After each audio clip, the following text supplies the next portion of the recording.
అనేక మంది సూర్యుడు ఉదయించక మునిపే పడకల మీద నుంచి లేచి వేకువజామున ప్రార్థన చేసి చరిత్రను మార్చే చరిత్రకారులుగా మారిపోయారు.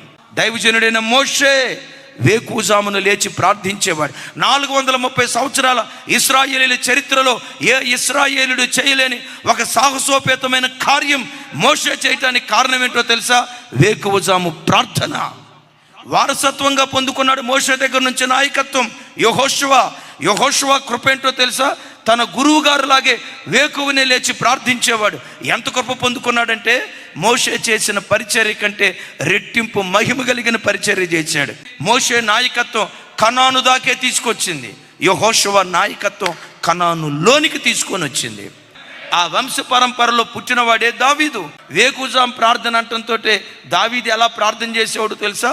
తూతూ మంత్రంగా ప్రార్థన చేసేవాడు కాదు. ప్రతిరోజు అరుణోదయ దినాన్ని లేచి ప్రార్థించేటప్పుడు